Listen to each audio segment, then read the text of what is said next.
Почему, мистер Андерсон, почему? Во имя чего? Что вы делаете? Зачем? Зачем встаете? Зачем продолжаете драться? Неужели вы верите в какую-то миссию, или вам просто страшно погибать? Так в чем же миссия, может быть, вы откроете? Это свобода? Правда? Может быть, мир? Иллюзия, мистер Андерсон, причуды восприятия. Хрупкие логические теории слабого человека, который отчаянно пытается оправдать свое существование, бесцельное и бессмысленное. Но они, мистер Андерсон, как и Матрица, столь же искусственны. Только ретроград может говорить «раньше было лучше». Вам пора это увидеть, мистер Андерсон, увидеть и понять. Вы не можете победить! Продолжать борьбу бессмысленно! Почему, мистер Андерсон, почему вы упорствуете? Потому что это мой выбор. Привет, тундровчане! Сегодня я вам расскажу про лучший, совместный и единственный безмаркерный режим – танковые симуляторные бои. Найти их можно во вкладке «События и турниры». А почему я могу рассказывать про СБ? Ну, вы как бы поняли, надеюсь. Начнем с плюсов и отличий от ТРБ. В СБ нет маркеров ни на противниках, ни на союзниках.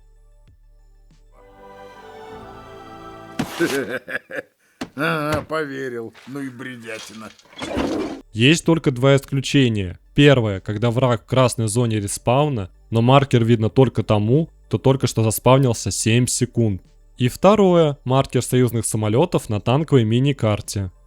Отсутствие маркеров позволяет нормально играть, а не как в ТРБ. Например, мимо крокодил на ЛТ нажимает кнопку разведки, после чего ваш танк светится как новогодняя елка 2D и 3D маркером целых 45 секунд.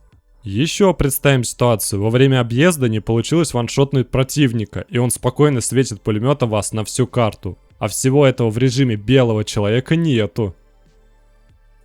Теперь весь Китай знает, что вы здесь.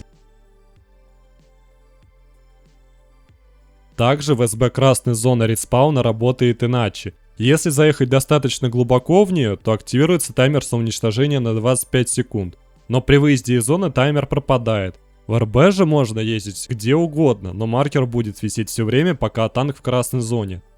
Также в СБ есть урон по союзникам, как по самолетам, так и по танкам. Как не убивать своих, расскажу через пару минут.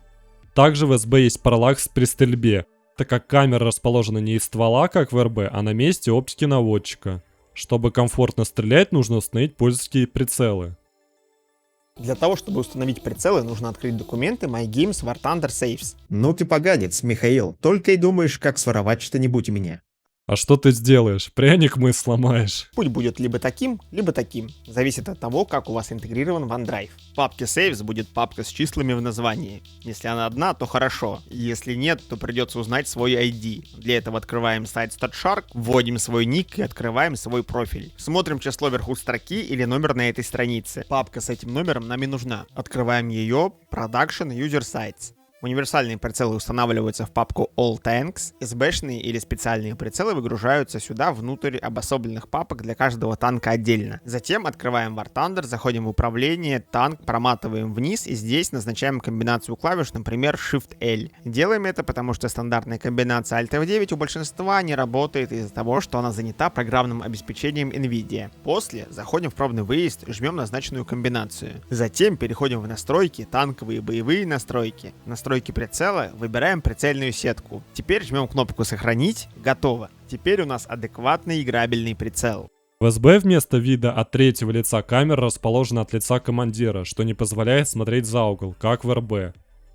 Еще в СБ включена скорость звука без возможности отключения.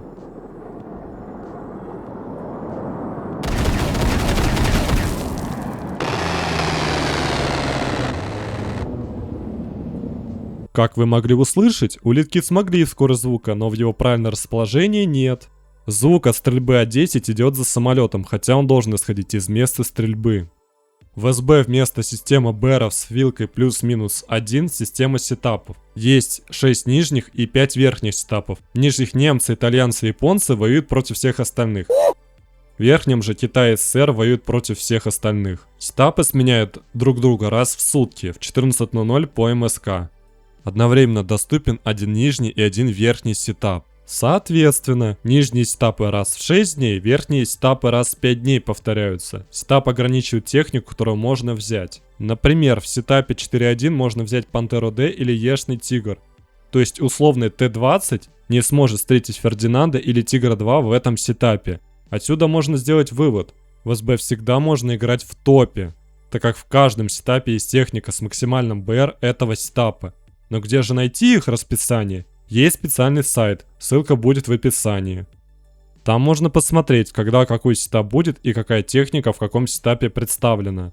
Кстати, лайфхак, можно быстро определить, что брать в сетапе, просто выставляете по убыванию БР, работает в большинстве случаев. Следующее отличие от ТСБ, максимум 2 или 3 респауна, в зависимости от техники, которую вы берете. В начале боя каждому игроку дается 1000 УВ. Ну, дилетант, ты забыл, что в СБ нельзя набивать очки, только тратить. Точно, а также в СБ нету ядерки, ведь очки-то не набить. Тяжи стоят 450 УВ, ЛТ, СТ, ПТСАУ 300 в большинстве случаев, ЗСУ 250. Самолет от 300 до 550 в зависимости от подвесов и лент пушек. В этой системе заключается плюс. Можно выбить игрока из боя, уничтожив его 3 раза или 2, если он взял 2 раза тяжелый танк или дорогой самолет. Также плюсом является возможность взять самолет или вертолет в начале боя, без набития очков, как в РБ. И есть еще один плюс в этом всем. В большинстве сетапов достаточно иметь 2-3 слота экипажа прокачанных, в отличие от РБ, где чем больше, тем лучше, но соответственно дороже.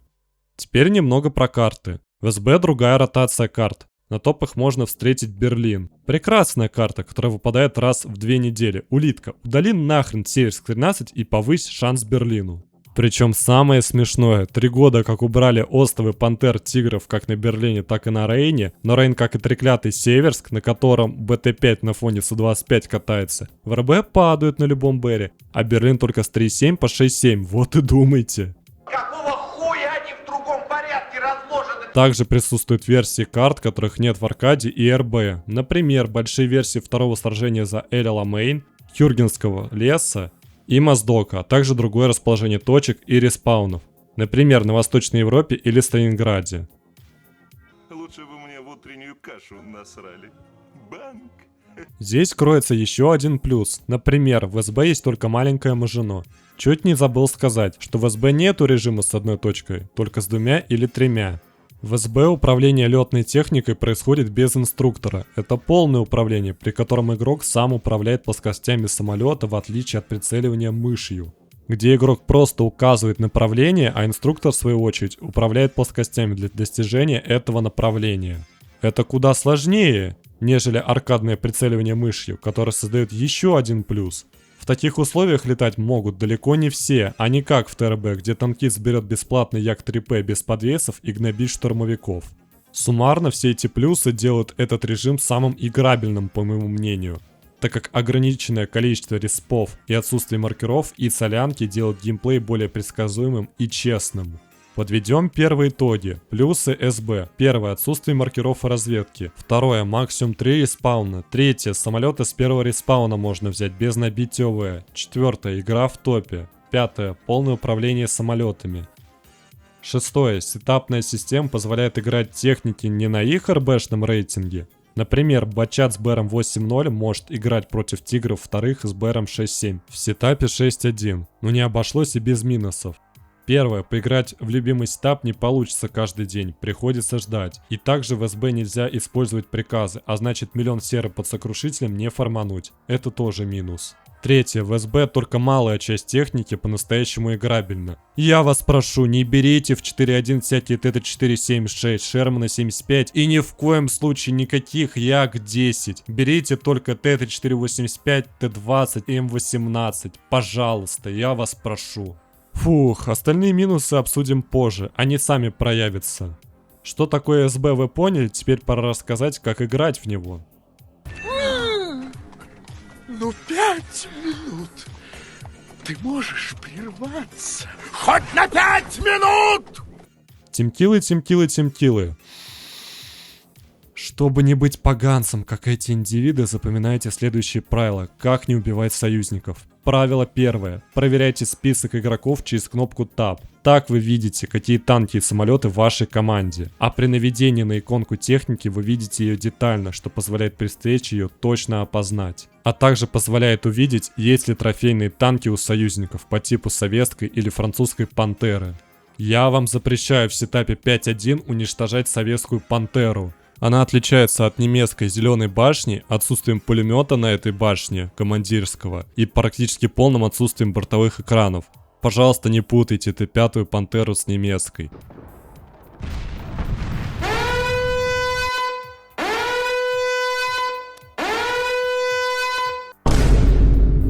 Я вас прошу, сами ищите хорошую технику, а также смотрите, какая техника есть за обе стороны. В описании будет таблица с трофеями. Так, ладно. Также советую открывать таб каждые пару минут, чтобы следить за количеством врагов и союзников. Правило второе. Через кнопку замера дистанции можно узнать, враг это или союзник, но танк надо удерживать в прицеле все время определения. Один из вас мой напарник, а второй лживый говнюк. Вопрос, кто есть кто.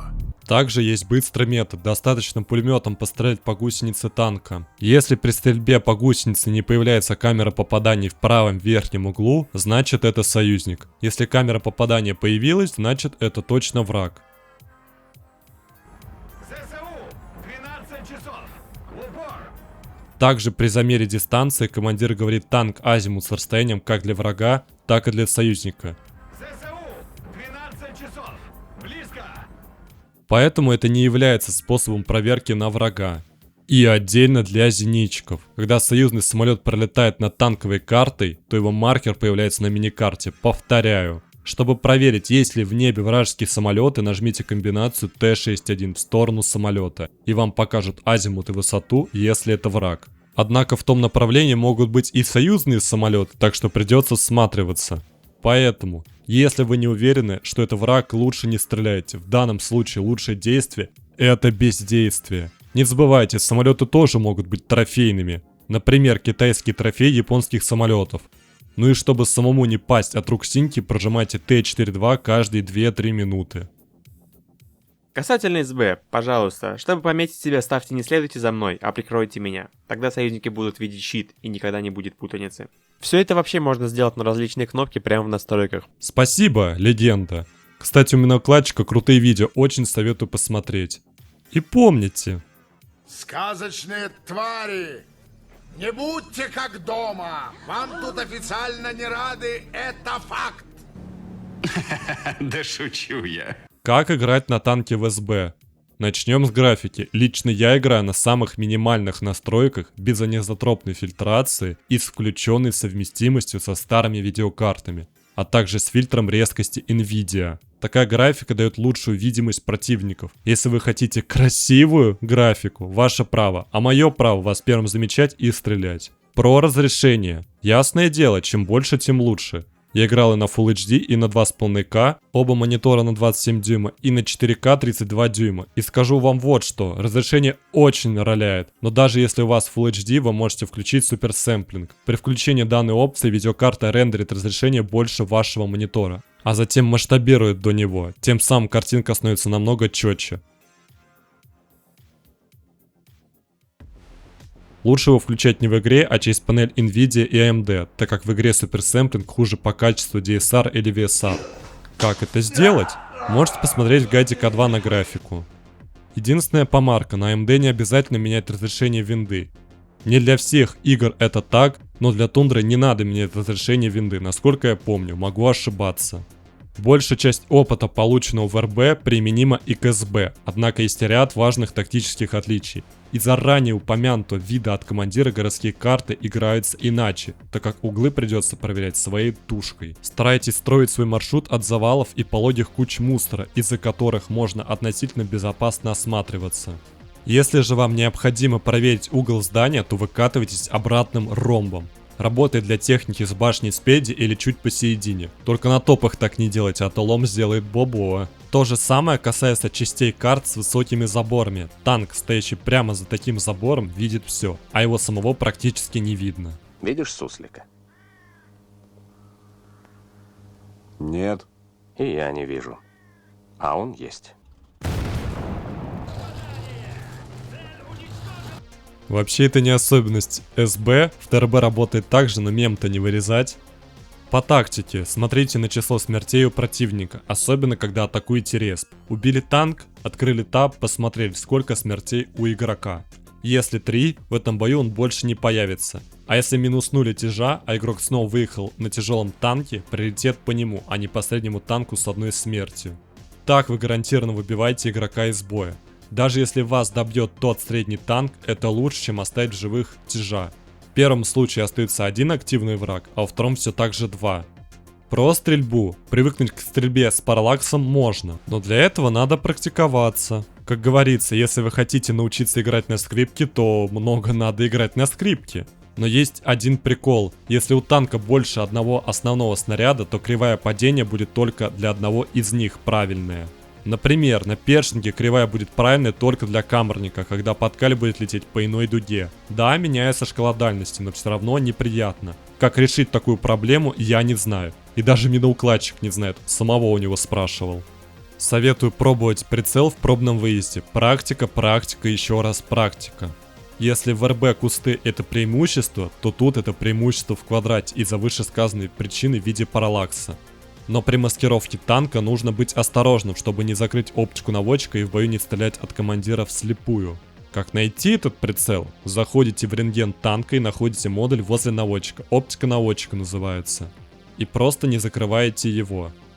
После всех процедур советую зайти в пробник, проверить, не закрывают ли кусты прицел, поподнимать, поопускать прицел, чтобы точно удостовериться. Я довольно редко вижу, чтобы кто-то ставил кусты в СБ на танк, хотя это крайне эффективно. Но есть и недостаток. Союзникам сложнее вас определить. И могут быть темкиллы, хотя по опыту будто бы с кустами и без шанса на это одинаковые. Чтобы уберечь себя от этого, ставьте опознавательные знаки на борта и корму, вроде помогает. На всякий случай, опознавательные знаки уникальны для каждой стороны. То есть условный немецкий тигр не сможет повесить на себя звезду и притвориться трофейным тигром. Если враг берет точку, вы можете узнать, сколько врагов на этой точке. До захвата открываете таб, запоминайте, у кого сколько захватов.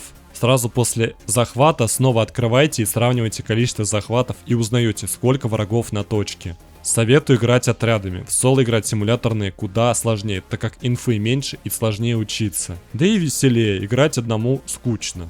Также расскажу про правильную игру от угла. В СБ вид от типа первого лица, в РБ от третьего, как мы помним. Здесь, как и в шутерах, от первого лица работает правило.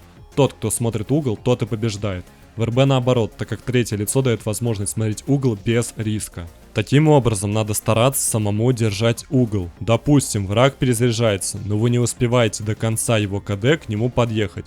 Тогда просто ждите его от ближайшего угла. В такой ситуации противник в проигрышной позиции, так как вы можете как атаковать, так и отступить.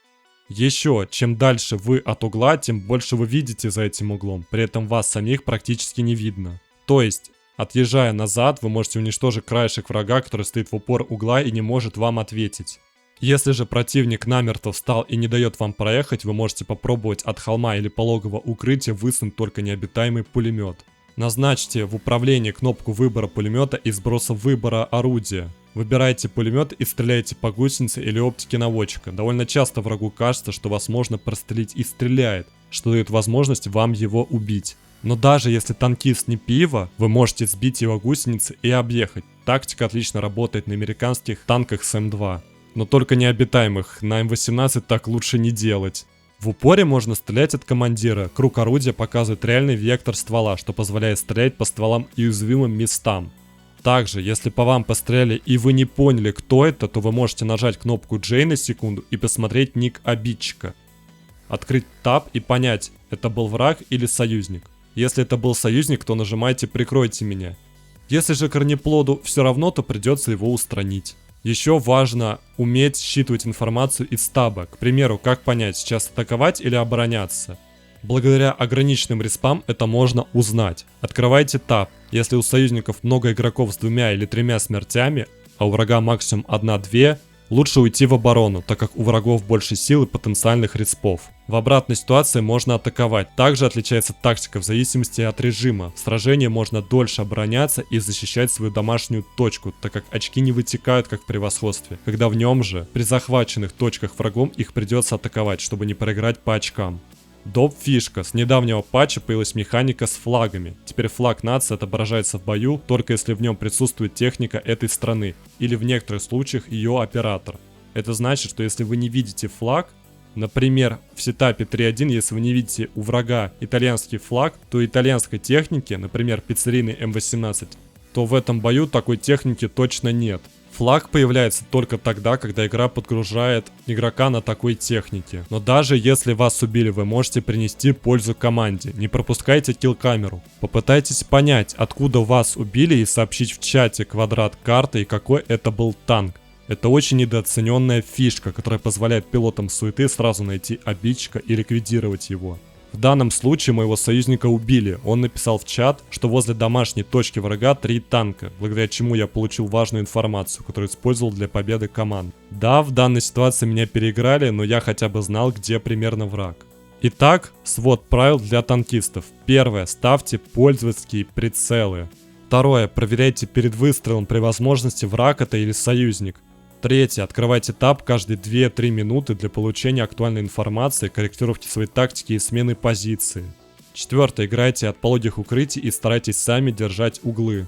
Пятое. Играйте отрядами со связью. Шестое. Выбирайте только хорошую и сильную технику. Обзор сетапов будет в следующих видео, но в конце видео перед разбором ситуации будут краткие рекомендации. Седьмое. Проявляйте смекалку. В данном режиме опять же нет маркеров. У вас больше возможностей для обхода и смены позиций. Восьмое. При спавне вам видны маркера союзников на миникарте. Обязательно посмотрите на нее, чтобы понять расположение союзных сил в данный момент. И, возможно, самое главное, девятое. Не играйте в однорез. СБ это режим для геймплея, а тут точно есть смысл играть на победу. И иногда прожимайте Т-61, команду воздух, в сторону филда врага, особенно в начале боя. Иногда самолеты не отрисовываются для союзных пилотов, а вот для танкистов отрисовываются. Все эти правила не сделают вас топ-игроками за один бой, но если вы будете им следовать, то будете эффективнее 90% игроков данного режима. Также половина этих правил работает и в РБ, но с поправками. Я специально не рассказываю про проезды и тайминги, так как они или повторяют проезды в РБ, либо не работают на постоянной основе из-за специфики режима. РБ это неконтролируемое месиво, СБ же танковые шахматы. Но генерал ясен хрен, что не надо стоять у респа и ждать, пока враг займет всю карту. Если подвижность техники позволяет, надо занимать даже не центр карты, а вражескую сторону. Одновременно прожимая с этим Т-4-2, чтобы синька была в курсе и не убила вас. Еще один прикол, если у команды остается 3 или меньше игроков не на парашютах, то очки начинают быстрее вытекать, только в режиме с 3 точками. Я советую начинать с нижних сетапов, а именно с 1.1 по 3.1 включительно. В 1.1 лучше играть за немцев, они чаще побеждают и техника у них там сильнее. Пума с 50 или Пазик F1 самое то. В 2.1 лучше взять Т-34 41 года и Шерманы, особенно Шерман М4 сварной, хорошо долбит пазиков.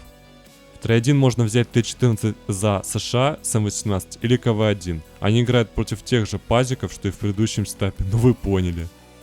Если же вы хотите поиграть и в другие сетапы, то вот там краткая таблица, какая техника в каком сетапе лучшая за каждую сторону. И повторяю, в описании таблицы с техникой за обе стороны, изучайте сетапы.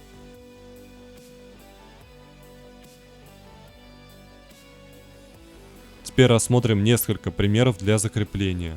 Здесь я еду на Т-80Б в сетапе 10.2 на карте Северск 13. Еду в центр карты, осматриваюсь биноклем по сторонам, не агрессирую. Осматриваюсь как раз таки от пологового укрытия, а конкретно от холма, чтобы понять, стоит ехать дальше или нет.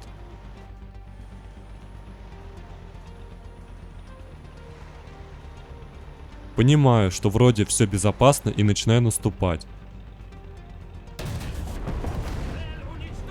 Затем занимаю стандартную позицию на центре карты и начинаю осматриваться в поиске противника. Нахожу врага, но плохо его вижу, и начинаю щупать пулеметом сквозь кусты. Нащупываю и начинаю убивать. В итоге его убивает союзник. Понимаю, что ловить на этой позиции больше нечего, и меняю ее. Проехав почти всю карту, наконец-то нахожу врага и убиваю его. Замечаю, что нашу домашнюю точку захватывают, и еду ее защищать. Попутно убиваю Брэдли и помогаю союзнику. Вижу, что нашу точку уже никто не захватывает, а баланс сил равен, поэтому принимаю решение захватывать вражескую точку, перед этим осмотрев окрестности.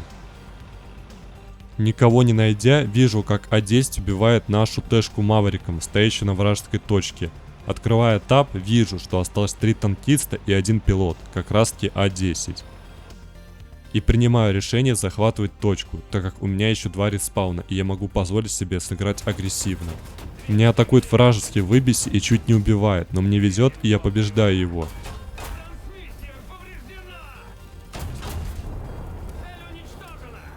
Смотрю таб, и в момент проверки таба вижу, что остается 1 танкист и пилот на А10. И еще 2 танкиста сейчас будут спавниться. У меня появляются шансы захватить точку, если они вместе не объединятся. Вижу заход А10 и откидываю дымы, чтобы не получить Маврик в лицо. Одновременно с этим включаю ТДА, чтобы через теплак видеть всех. По киллчату вижу, что неподалеку есть челленджер. Смотрю в его сторону, где он стрелял, и вижу его. К сожалению, он меня переигрывает, и я беру деривацию, чтобы на дроне чекать всех противников. Разведываю обстановку на дроне и вижу М60 и того самого челленджера. По табу остается 3 игрока, 2 танкиста и 1 А10 с 0 смертей. Постоянно разведываю челленджер для себя, чтобы не умереть от него. Еду к нему и помогать союзнику. В итоге челленджера убиваю и еду помогать дальше. Вижу заход А10. Снова откидываю дымы. Одновременно с этим ищу противника, который был на челленджере, ведь у него остался последний респаун. Нахожу его через дрон, постепенно еду к нему, постоянно проверяя его на дроне и уклоняясь от атак А10.